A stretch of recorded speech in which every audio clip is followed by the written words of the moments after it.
Siemens presents time 8 beat breaking.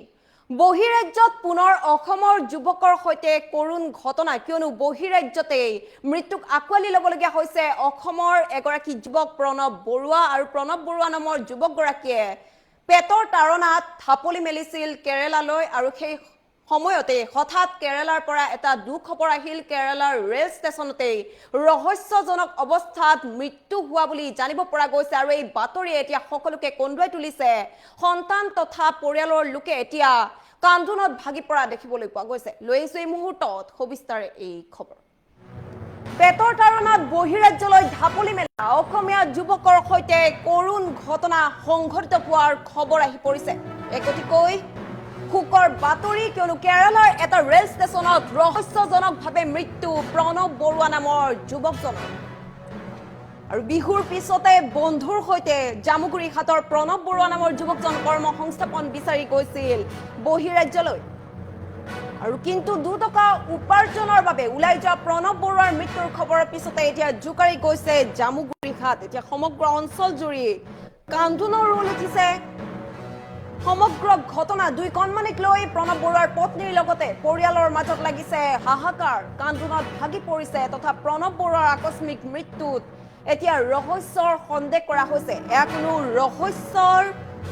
কোনো ৰহস্য লুকাই আছে বুলি এতিয়া সন্দেহ প্ৰকাশ কৰিছে আৰু শীঘ্ৰেই উপযুক্ত তদন্তৰ আহ্বান প্ৰণৱ বৰুৱাৰ আত্মীয়ৰ লগতে অঞ্চলবাসীৰ ঘটনা সন্দৰ্ভত জামুগুৰি আৰক্ষী থানাত এজাহাৰ দাখিল পৰিয়ালৰ লোকৰ যেহেতু এয়াই নহয় বহিৰাজ্যত বাৰম্বাৰ এনে ধৰণৰ ঘটনা সংঘটিত হোৱা দেখিবলৈ পোৱা যায় অসমৰ যুৱকে বহিৰাজ্যত কামৰ সন্ধানত ওলাই যায় বা পেটৰ তাৰণাত দুবেলা দুমুঠি যোগান ধৰিবলৈ বা যোগাৰ কৰিবলৈ ওলাই যায় কিন্তু নিজৰ ঘৰখনলৈ যেন উভতি নাহে সুখ শৰীৰে কেতিয়াও যেন উভতি আহিব নোৱাৰে এনেদৰেই এটাৰ পিছত আনটো মৃত্যুৰ বাতৰি এতিয়া সকলোকে চিন্তিত কৰি তুলিছে পুনৰবাৰ এই ঘটনা সংঘটিত হৈছে জামুগুৰি হাটৰ প্ৰণৱ বৰুৱা নামৰ এই গৰাকী যুৱকে দুবেলা দুমুঠি যোগাৰ কৰিবলৈ বহিৰাজ্যলৈ ঢাপলি মেলিছিল ঘৰখন পৰিয়ালটি পোহপাল দিবলৈ বহিৰাজ্যলৈ ঢাপলি মেলিছিল কিন্তু হঠাৎ এনে ধৰণৰ ঘটনা সংঘটিত হৈছে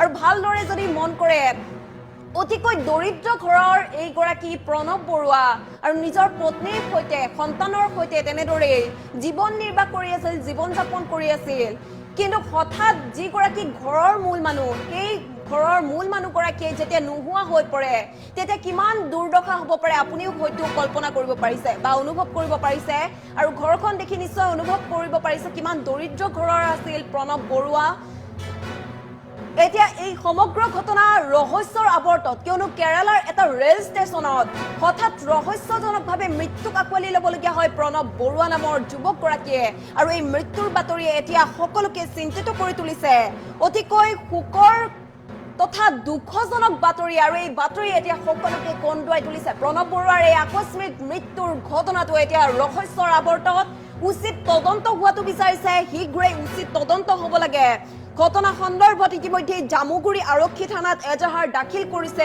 পৰিয়ালৰ লোকে গতিকে শীঘ্ৰেই উপযুক্ত তদন্তৰ আহ্বান জনাইছে প্ৰণৱ বৰুৱাৰ আত্মীয়ৰ লগতে অঞ্চলবাসীয়ে যেহেতু অতিকৈ দৰিদ্ৰ ঘৰৰ এই গৰাকী লোক তথা যুৱক প্ৰণৱ বৰুৱা আৰু প্ৰণৱ বৰুৱাই কোনোমতে তেনেদৰে দুই এপইচা যোগাৰ কৰি বা যোগান ধৰি পৰিয়ালটি পোহপাল দি আহিছিল আৰু যেহেতু পত্নীৰ লগতে সন্তান আছিল দুই কণমানি সন্তান আৰু দুই কণমানি সন্তানক এনেদৰে নিথৰুৱা কৰি থৈ চিৰদিনলৈ গুচি গ'ল প্ৰণৱ বৰুৱা আৰু এই সমগ্ৰ ঘটনাই এতিয়া চাঞ্চল্যৰ সৃষ্টি কৰিছে যেহেতু ৰহস্যৰ আৱৰ্তত গতিকে ৰহস্য শীঘ্ৰেই উদ্ঘাটন কৰিব লাগে বুলি আহ্বান জনাইছে পৰিয়ালৰ লোকে আৰু অঞ্চলবাসীয়ে ইতিমধ্যে শোকত ম্ৰিয়মান হৈ পৰা পৰিলক্ষিত হৈছে যেহেতু পেটৰ তাৰণাত বহিৰাজ্যলৈ ঢাপলি মেলিছিল এই গৰাকী যুৱকে আৰু তাৰ পাছতে এটা অতিকৈ দুখৰ খবৰ আহিল যেহেতু বিহুৰ পিছতে গৈছিল বন্ধুৰ সৈতে কৰ্ম সংস্থাপন বিচাৰি ওলাই গৈছিল দুই এপইচা যোগাৰ কৰিবলৈ ওলাই গৈছিল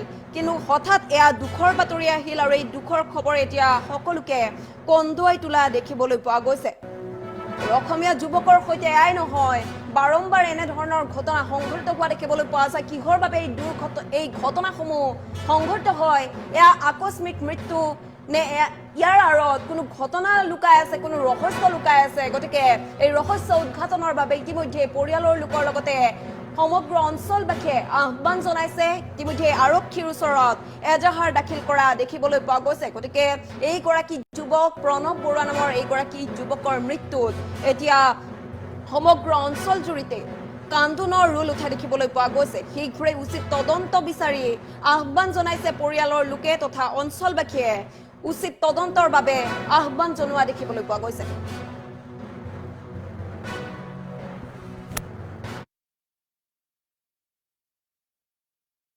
মইতো গম নাপাওঁ, মই মায়ে ফোন কৰাৰ কাৰণে গম পাইছোঁ।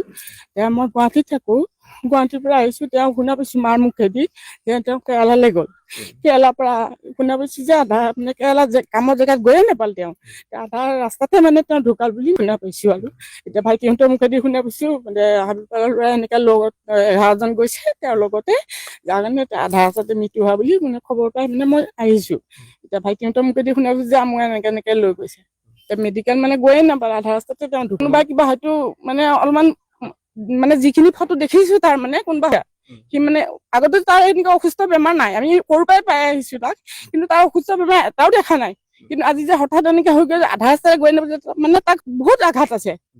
এতিয়া সেইটো তাৰ বেমাৰ নাই একো, সৰুৰ পৰা তাক কেঁচুৱাৰ পৰাই দেখা পাই আছো আমি, এটা কোনো নাই। এটা মানে মোবাইলো চুইচ অফ কৰি ৰাখিছে।